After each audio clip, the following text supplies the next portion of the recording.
Então, vamos dar início aqui ao nosso painel. Nós vamos falar agora de parcerias público-privadas.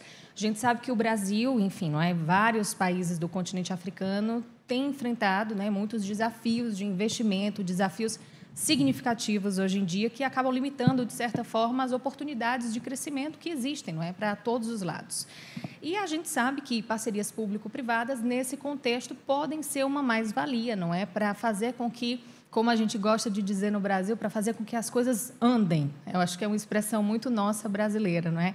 E, por sinal, quero ressaltar que nós temos aqui um painel que tem a beleza da nossa língua portuguesa. Nós temos aqui o português do Brasil, temos o português de Portugal, temos o português de Moçambique, representando aí os países africanos de língua portuguesa, que eu acho que é um elemento fundamental que nos une e que também pode ser um espaço de fomento de negócios, não é? Dentro da língua portuguesa. Mas vamos extrapolar aqui um pouquinho para começar a falar mais especificamente do nosso tema. Eu estava lendo alguns estudos, algumas pesquisas recentes do Banco Mundial, e eu vou começar pelo Miguel, porque na nossa conversa prévia eu tentei aqui sentir um pouquinho dos temas, não é, com os quais os participantes têm mais proximidade. Eu conversava um pouco com o Miguel sobre o papel dos governos nessa atuação, não é, Miguel? Ou seja, parcerias público-privadas. Os governos, como eu dizia, num relatório, por exemplo, do Banco Mundial, fala da importância não só para que os projetos andem, sejam executados, mas da importância desde a base, ou seja, de identificação de possibilidades,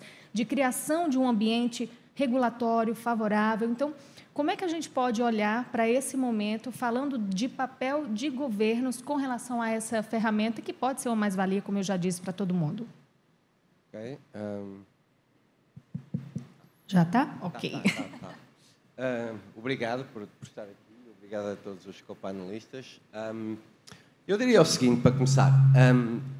Vamos falar um bocadinho do papel do governo e depois, talvez, do papel dos operadores das parcerias. E depois, mais tarde, se calhar no debate, eu também gostava de falar do papel dos mercados de capitais e dos investidores em fazerem acontecer estas parcerias. Relativamente ao governo, eu acho que há dois níveis essenciais de comentário. O primeiro, os governos têm que querer fazer estas parcerias. E têm que querer fazer no sentido de perder o controle sobre estes ativos, porque fazer uma parceria não é ficar a mandar na parceria, é fazer uma parceria.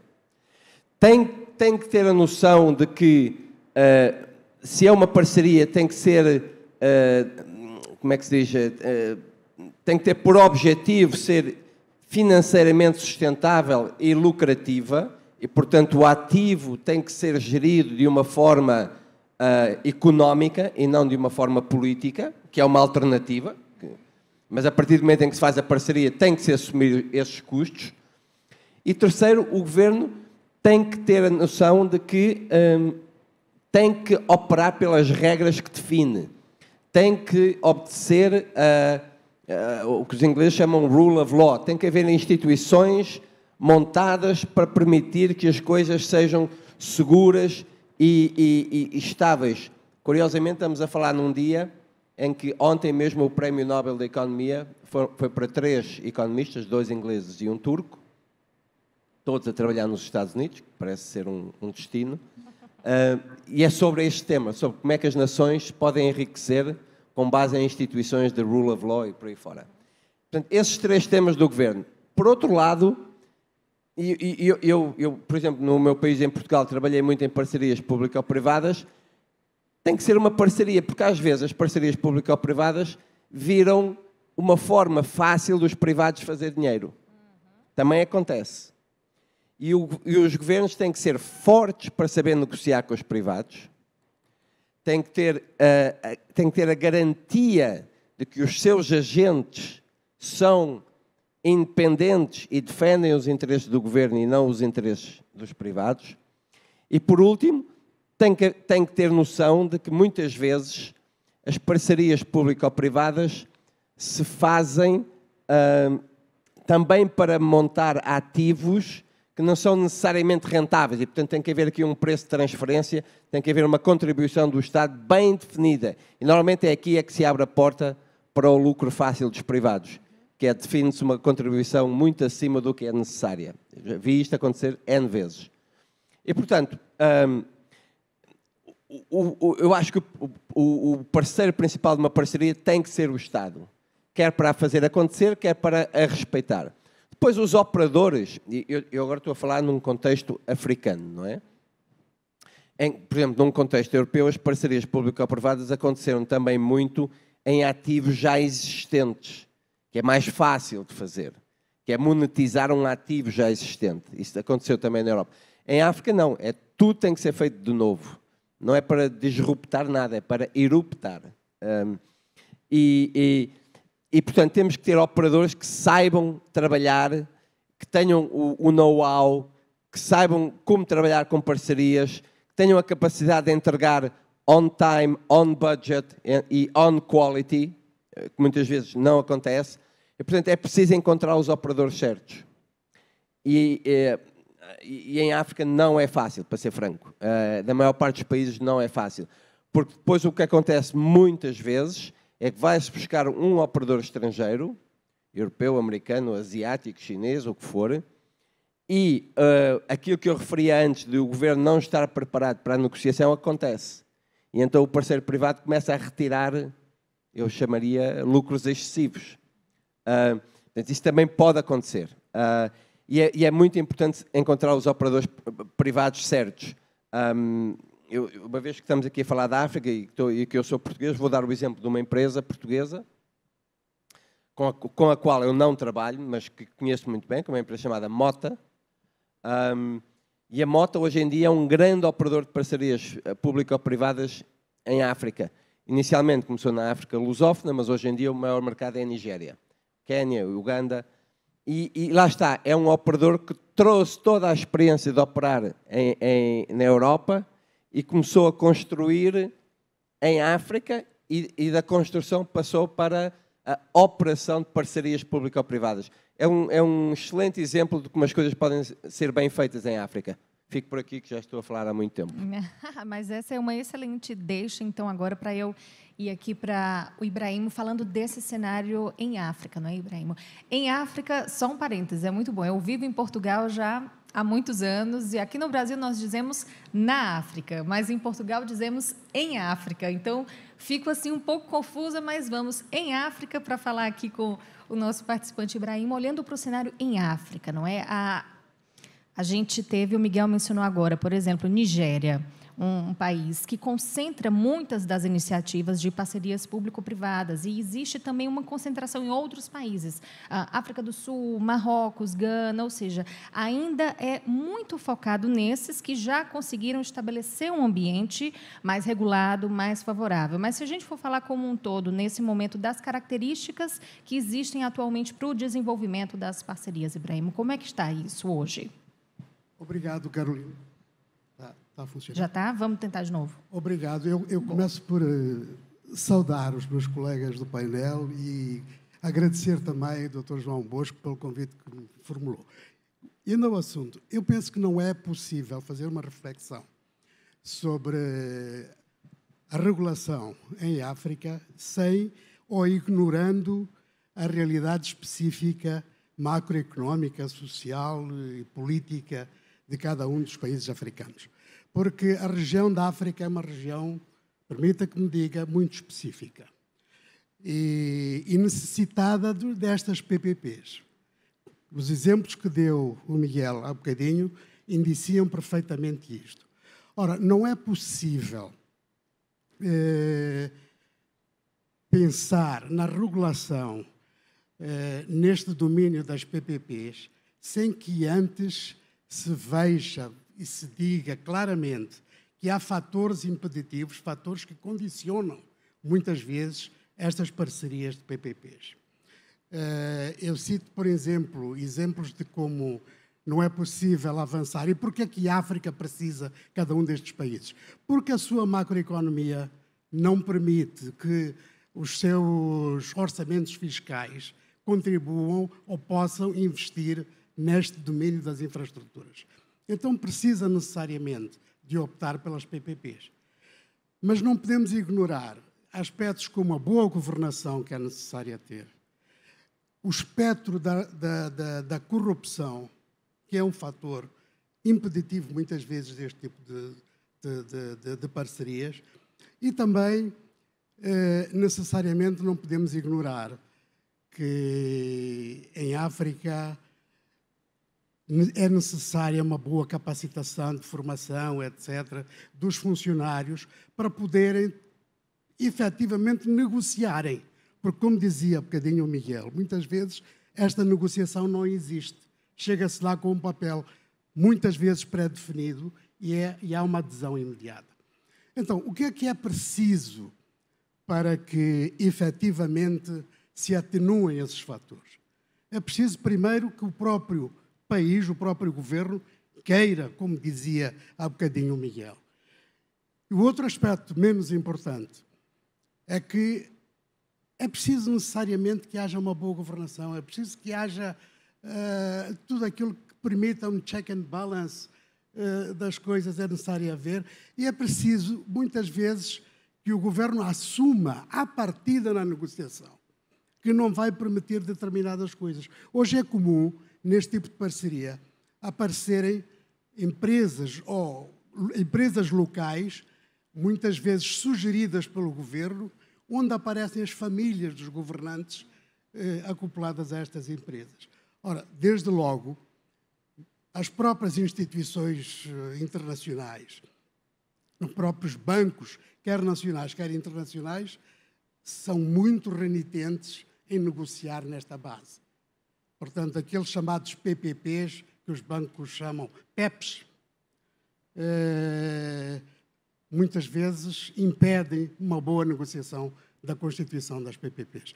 Eu talvez fique por aqui e avançamos ao longo da discussão mais à frente. Obrigado. Eu gosto porque está todo mundo disposto a deixar que a participação flua, né? Eu fico por aqui. Estou gostando da dinâmica. Eu vou passar para a Mônica agora, porque o Ibrahim tocou num ponto, não é, Mônica? Com relação aos bancos internacionais, por exemplo, e falou muito bem agora do cenário africano, a gente pode pensar também num cenário internacional, como é que os grupos se organizam nisso. E a Mônica vai sair daqui do evento e logo mais à noite vai embarcar numa viagem já rumo à cúpula dos BRICS. Então, eu acho que nada mais pertinente a gente tocar nesse momento no assunto BRICS, por exemplo, né? O Brasil vai viver uma agenda intensa em 2025 com relação a eventos internacionais, a posicionamento, a BRICS, por exemplo. Então, agora, o que é que você identifica que pode ser realmente um potencial, ou seja, quando o Brasil receber, por exemplo, agora a presidência dos BRICS, qual pode ser o potencial nesse momento de discussão no que toca a esse envolvimento e desenvolvimento e fomento de PPPs entre o Brasil e os países africanos? Boa tarde a todos. Primeiro, cumprimentar o professor João, que consegue unir mais um ano e vida longa a esse evento, que venha mais parcerias. Quando eu fico vendo mais um país aqui, eu fico super feliz, porque eu sei o que é difícil estar juntando e conectar e ter tão diferentes ideias como nossos aqui, aos meus colegas. Obrigada, Carol. Eu queria, primeiro, você falou em unir, né? O nome do evento, a gente já começa aqui, que é Brasil-África, e quando a gente fala em África, a gente tem diversas Áfricas, diversos países, assim como aqui no Brasil, quando a gente fala de América Latina. Eu até converso com alguns africanos, digo, quantos países você conhece do seu continente para a gente estar falando, né? Sabendo que a força é quando a gente conseguir unir todos os países do continente. Mas é tão diverso, né? Desde a colonização, a descolonização, a história, o governo. Então, não dá para a gente juntar tudo numa coisa só. Então, assim como no Brasil e América Latina, cada país tem o seu amadurecimento político, econômico e social. Então, quando a gente fala assim, as famílias estão mais nesse país, ou a gente tem que tomar cuidado também, Ibrahim, porque nos Estados Unidos também foi assim. A sua sociedade, quando ela se formou, eram os filhos de famílias e que a sociedade foi amadurecendo e assim se tornou uma economia com mais outras regras, que a gente considera elas hoje a regra do momento. Então, assim, vamos ter cuidado. Uma coisa que é certa, a gente tem que unir, né? Unir toda a África para que ela consiga essa força e consiga se vender como África. Mas cada país uma coisa. Você falando em BRICS, a gente tem hoje a África do Sul, que faz parte, que é o membro. Eu assumo a presidência das mulheres do BRICS, que chama WBA, que é o Women Business Alliance, né? E a gente ganha 2 novos membros, a do Egito e da Etiópia, que são 2 mulheres fantásticas que estão entrando no grupo agora, e nós somos medidos, diferentemente do G20 ou de algum outro movimento, nós somos medidos por negócios que nós fazemos, né? Nós temos a medição de business em que a gente consegue fazer entre nós, mulheres, que com o CPF, com o CNPJ, vamos dizer, com o NIF, ou, enfim, com alguma entidade que é liderada por mulher. Só para vocês terem uma ideia, nos Estados Unidos, a cada 5 mulheres empresas que exportam, apenas uma é mulher. Nos Estados Unidos, uma economia muito mais madura. Então, não vou passar os números do Brasil, porque vocês vão ficar realmente bem tristes com tudo isso, mas a gente está avançando. Como meu colega falou aqui, que o governo precisa querer, né, fazer. E o governo realmente precisa querer. Esse governo atual, ele quer fazer, ele está mostrando isso através da sua Agência Brasileira de Exportação, através de várias iniciativas do MIDICT. A partir daí, a gente está medindo quantas mulheres exportam. É muito pouco. Eu estava conversando com o meu colega, com o Ibrahim ali. Hoje em dia, as bancas ainda fazem perguntas que em 2024 não era possível. Por exemplo, vou dar para vocês ficarem chocados, assim como eu fico, quando você engravidar, quem vai pagar a sua dívida, né? E como outras perguntas que eu não vou nem citar aqui, que é uma coisa incabível. Então, nosso primeiro realmente problema é a banca estar oferecendo e ofertando mais recursos e, se possível, diferenciado para que as mulheres cheguem lá. Aí vai dizer, por que mulher precisa chegar lá? Por que a gente não deixa como está, que está funcionando desse jeito? Porque vai ficar muito melhor o mundo quando a gente tiver um equilíbrio, inclusive de gênero. Então, é para isso que eu estou aqui.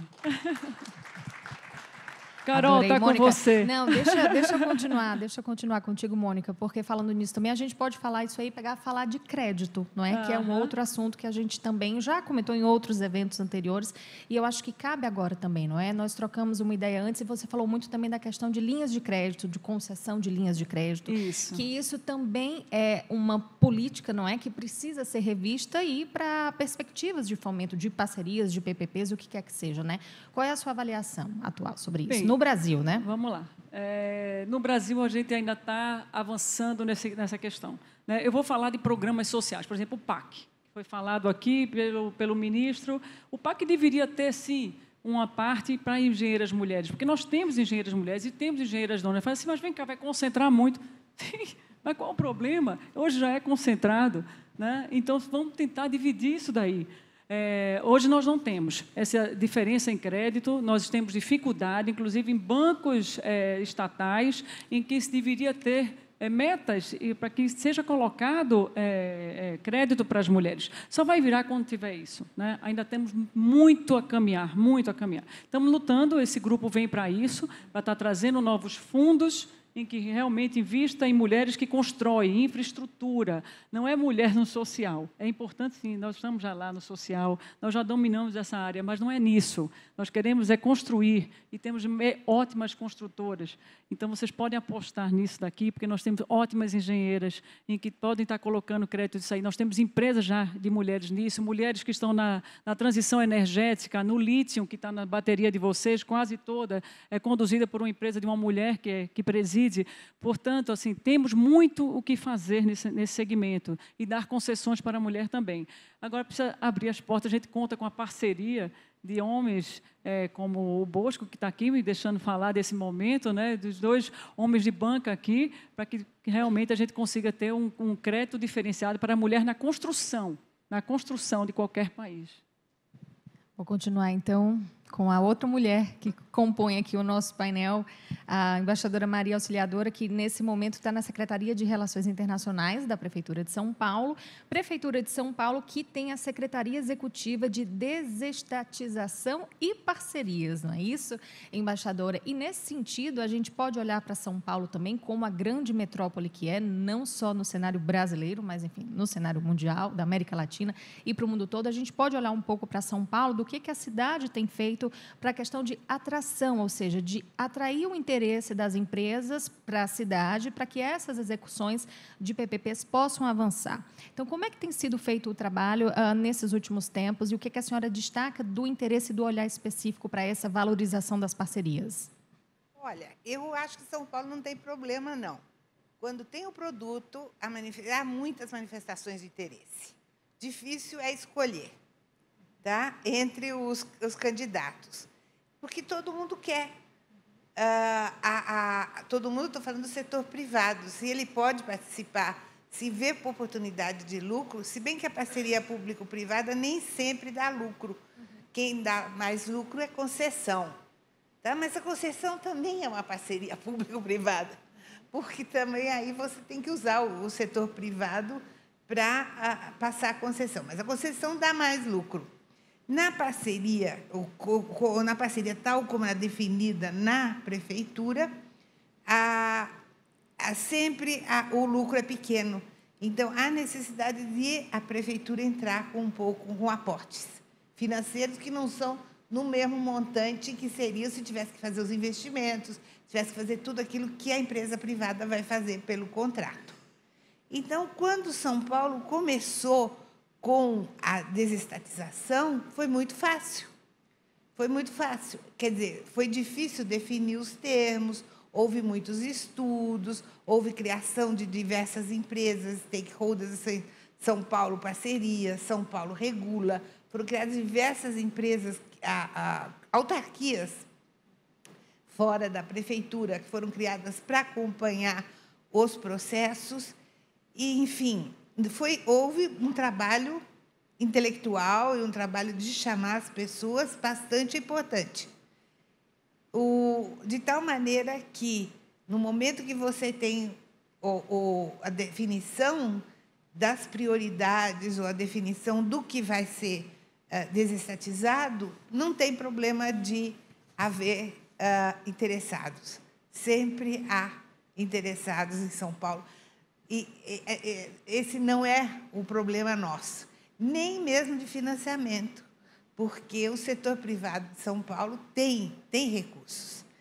E o problema maior é justamente o acompanhamento dos projetos, ver como aquilo foi feito. Por exemplo, no caso, não gostaria de citar, mas no caso da Enel, não é São Paulo que está o responsável, é o governo federal, são as agências reguladoras que não são da prefeitura. Mas aí há problemas, obviamente há problemas, o prefeito tem pedido para romper o acordo, mas a gente está aí tentando ver como é que pode fazer. O acordo não está sendo cumprido pela empresa concessionária. Essa parte do acompanhamento não é fundamental na manutenção do processo. Miguel tocou nesse ponto também, agora embaixadora, e volto aqui, Ibrahim, então, olhando para o cenário nos países africanos, não é? Se a gente for pensar em todas essas etapas que precisam acontecer para fazer com que uma PPP, de fato, dê certo e avance, não é? Quais são os elementos, então, a ter em conta na hora? Ou seja, instituir uma PPP. Precisamos ter o ambiente regulatório, precisamos ter o ambiente de acompanhamento. Quais são, então, os fatores que não podem faltar, são chave para uma execução? Certo. Em primeiro lugar, é preciso ter uma legislação clara e perfeitamente compreensível e que esteja, portanto, à vista, que não suscite interpretações erróneas. O segundo aspecto, extremamente não menos importante, é que os acordos de concessão que são estabelecidos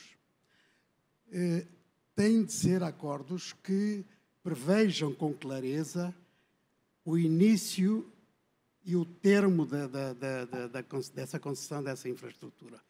Quer isto dizer que tem que prever os detalhes todos e o governo tem de assumir o compromisso de acreditar naquilo e fazer cumprir também o que está nos acordos.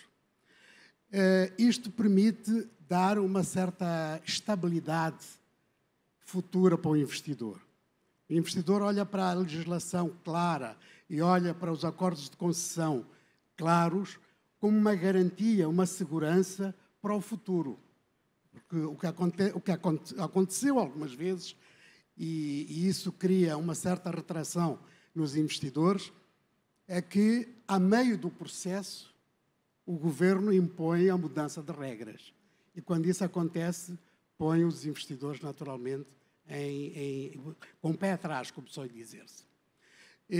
Por outro lado, é preciso também que alguns aspectos, como os de formação, sejam muito bem previstos na legislação e nos contratos de concessão que são feitos.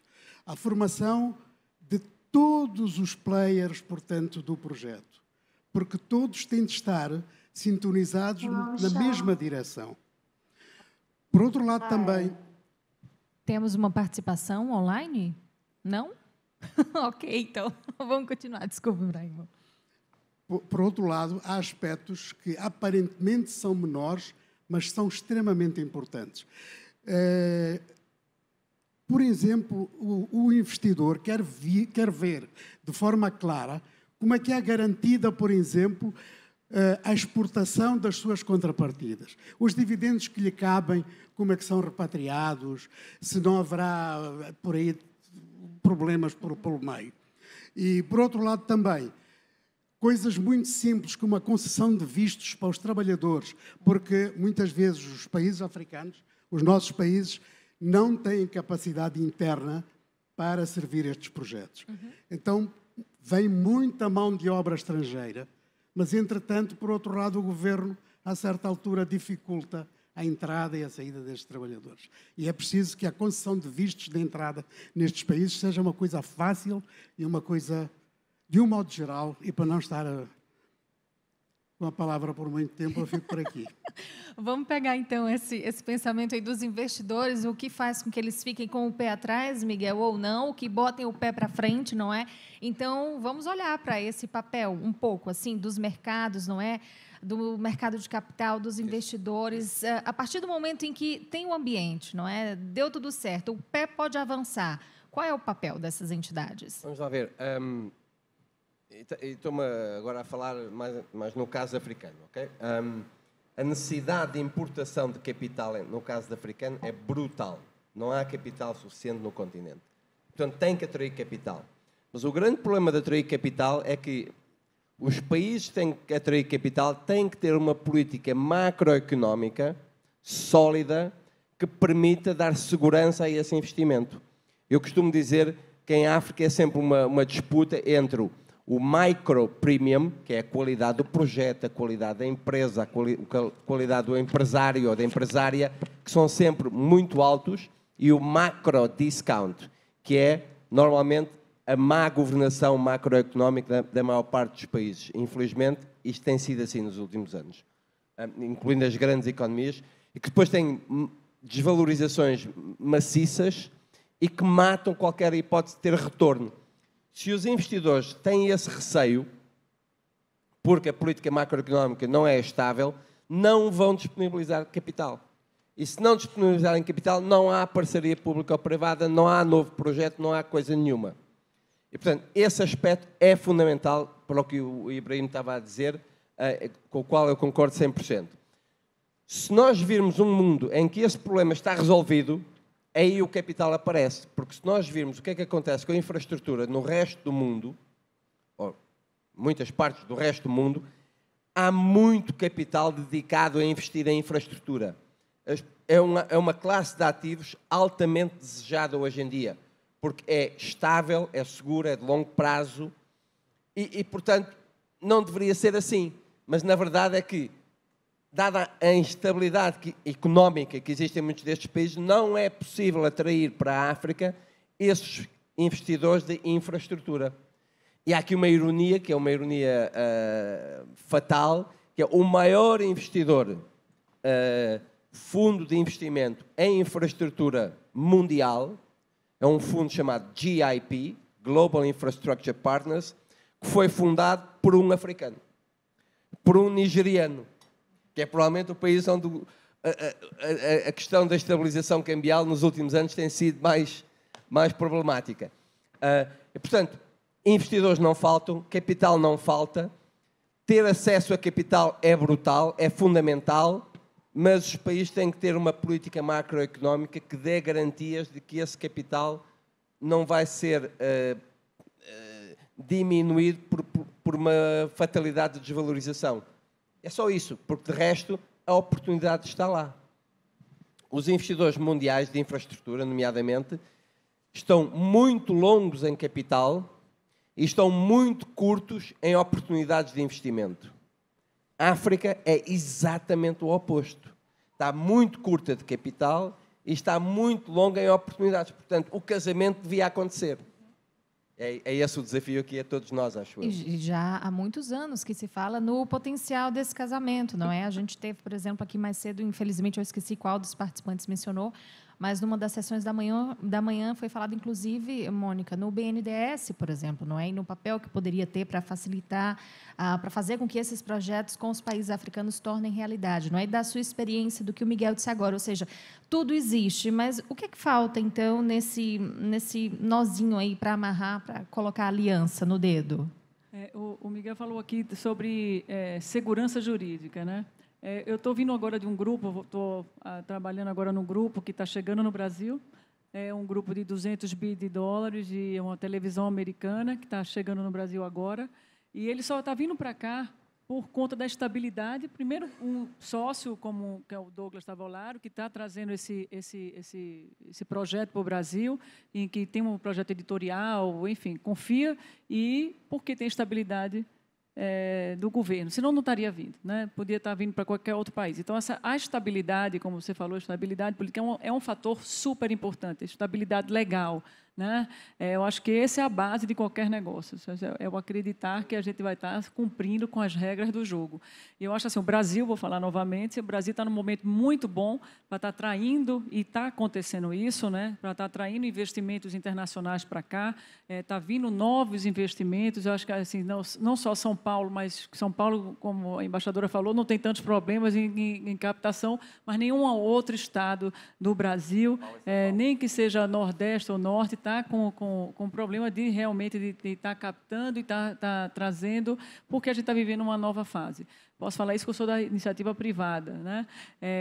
Eu acho que o que tem de política aqui dentro é extremamente normal e enfim, o que a gente vai fazer, mas a gente está sempre lutando por uma estabilidade política, legal, que é isso que interessa, que foi comentado aqui. Mas as oportunidades pelo BRICS são muitas, né? Como a gente falou, novos países estão entrando e a gente lidera o ano que vem aqui. Nós vamos fazer alguns eventos, eu espero que o Instituto Brasil-África esteja junto com a gente para estar trazendo novas empresas que estão querendo investir, mas eu vou falar algumas coisas assim. O Ibrahim falou que todo governo tem que estar, essa troca tem que ser fácil.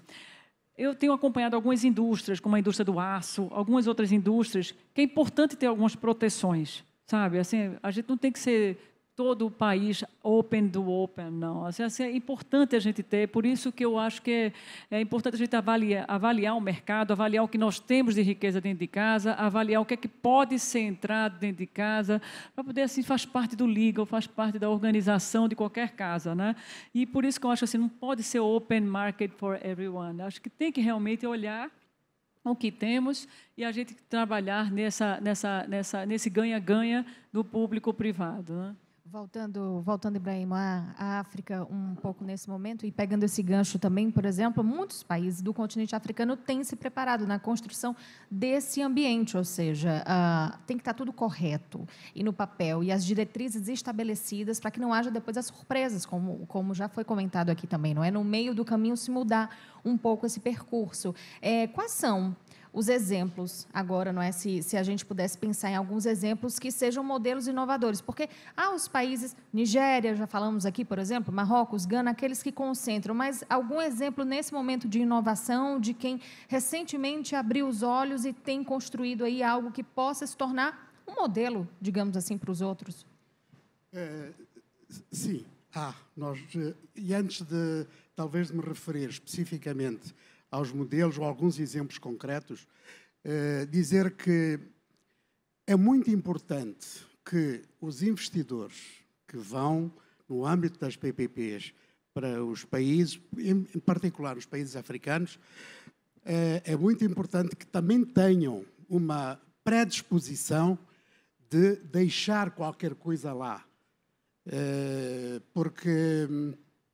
E aí é importante, por exemplo, já há exemplos disso, e isso é uma certa alteração em todo o sistema de PPPs, que é a integração das pequenas e médias empresas locais nestes processos. Bem, muitas vezes questiona-se como isto é uma contradição, porque, por um lado, dizemos que estas empresas não estão capitalizadas, como é que elas vão poder participar? Há várias formas de as fazer participar. E muitas vezes estas empresas também se podem alavancar e participar nestes projetos de infraestruturas.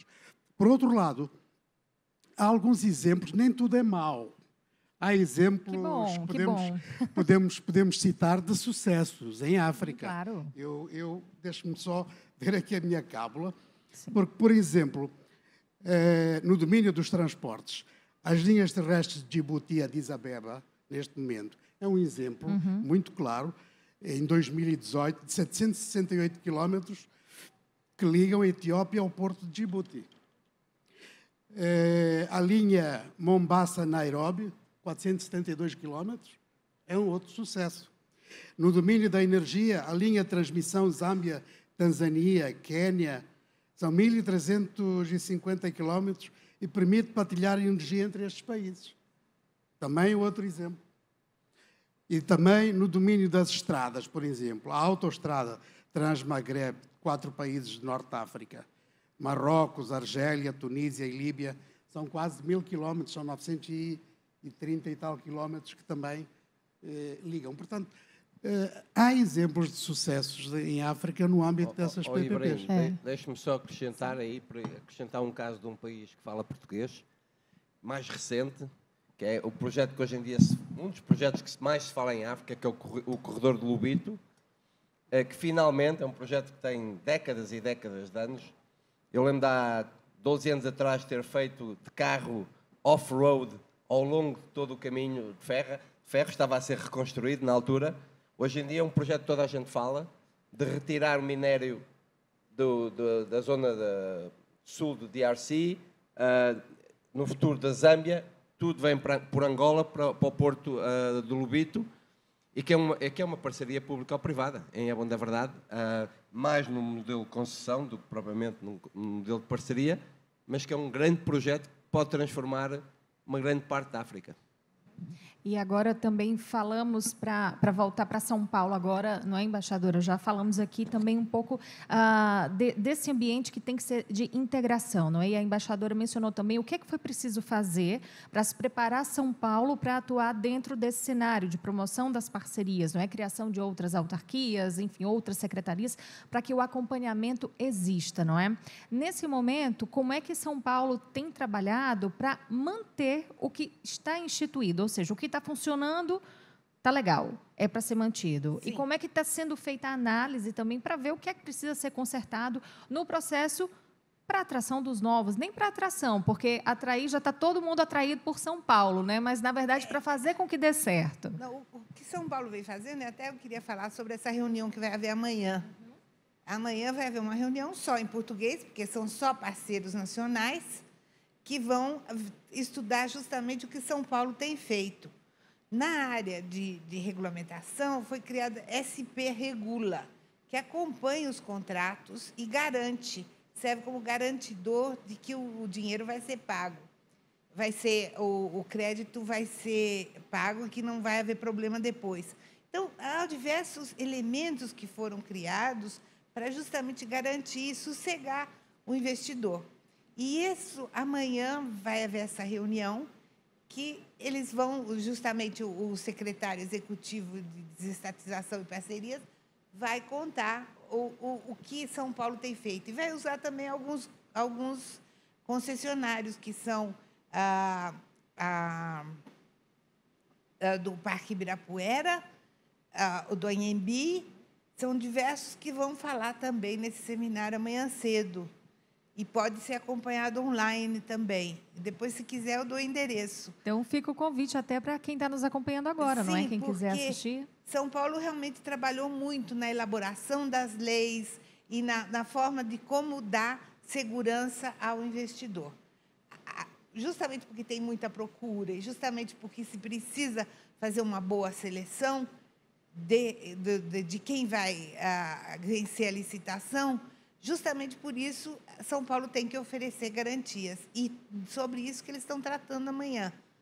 eles vão tratar amanhã com outras cidades do Brasil, porque não é todo mundo que é São Paulo, não é todo mundo que tem esse capital que São Paulo tem, que é um bom orçamento, é o 4º orçamento do país, é a cidade de São Paulo.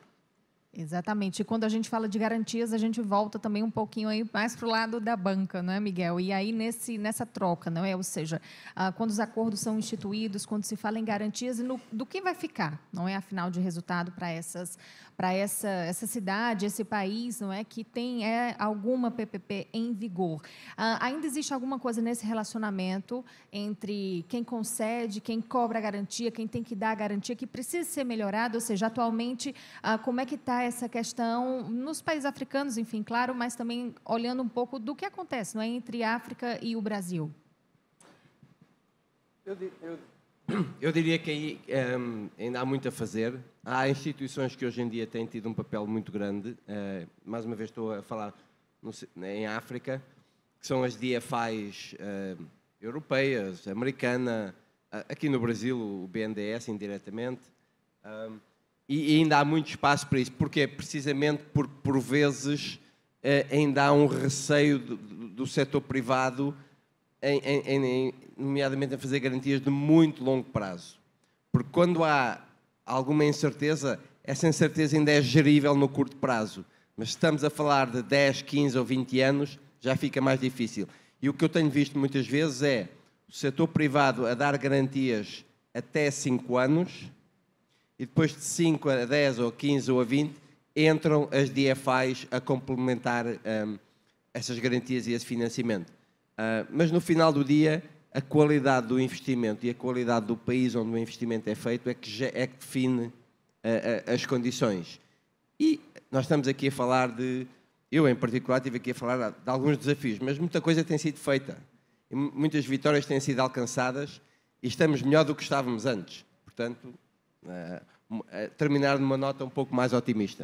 Que bom, que bom. Eu vou, então, pegar essa deixa para dizer que estamos chegando ao final da nossa sessão, porque o tempo passa muito rápido, não é, para nós, quando estamos numa boa conversa.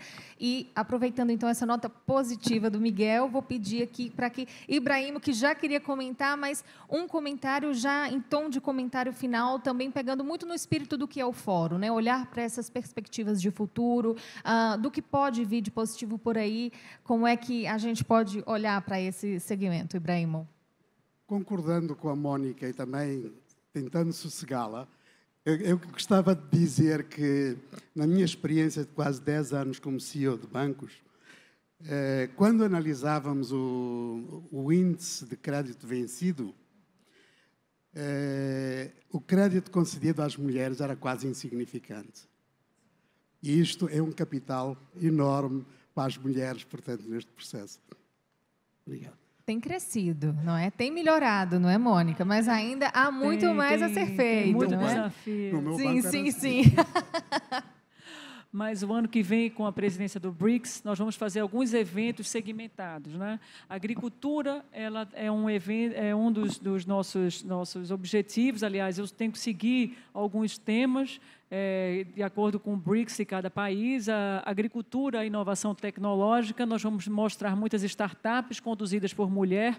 A área de saúde e biotech também é um grande investimento que o Brasil vai estar trazendo aqui para cá, né? Muitas empresas, tanto da China, África do Sul. A África do Sul, a líder é uma mulher incrível e está trazendo muitas empresas, muita conexão com o Brasil. Então, nós vamos fazer 5 eventos o ano que vem, termina com o Summit dos presidentes da República, do BRICS, que são os 5 países já conhecidos, mais novos 5 convidados, né?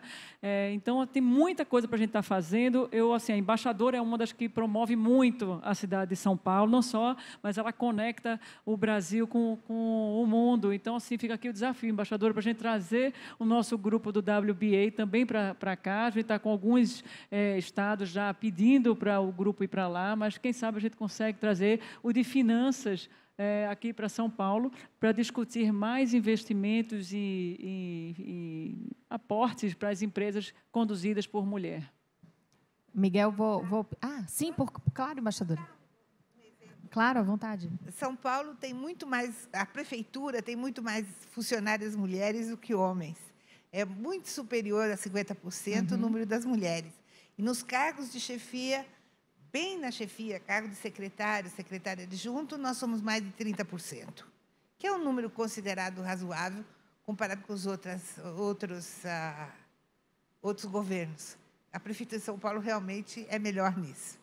Então, tá? Vou aproveitar e vou pedir só então uma nota final aqui para a nossa audiência. Volto ao Miguel, que já deu uma nota positiva, mas acabou de receber aí também um convite, uma proposta, não é? Quem sabe aí fazer negócios, enfim, criar algum ambiente. Então, Miguel, só para encerrar também a sua participação, algum comentário final? Não, o comentário final é muito simples. É que nestes fóruns nós conhecemos sempre pessoas novas, conhecemos sempre experiências novas, aprendemos sempre coisas novas. E eu, relativamente a este tema da presença da mulher no mundo de negócios, acho que muita coisa tem sido feita. Eu dou o exemplo do banco onde eu trabalho, do Citi. Nós, na base, é 50-50 em termos de contratação. Mas quando vamos olhar para o topo da pirâmide, já não é 50-50.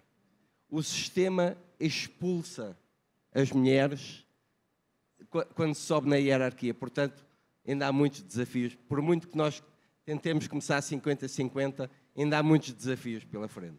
Bom, estou muito feliz. Sendo pai de 2 filhas, sim, tenho essa sorte, não é? Porque consigo ter uma certeza. percepção do problema que se calhar não conseguiria de outra forma. Maravilha. Bom, fico muito feliz que o nosso painel sobre parcerias público-privadas, um assunto que poderia ser tenso, sólido, sisudo, acabou sendo uma conversa positiva que resultou também na defesa da agenda da equiparação para as mulheres, na ocupação dos postos de trabalho.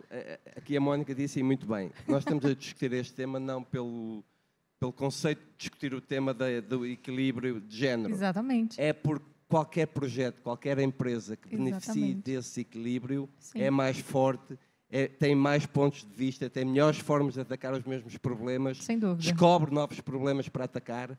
Essa é que é a realidade. Exatamente. Concordo plenamente.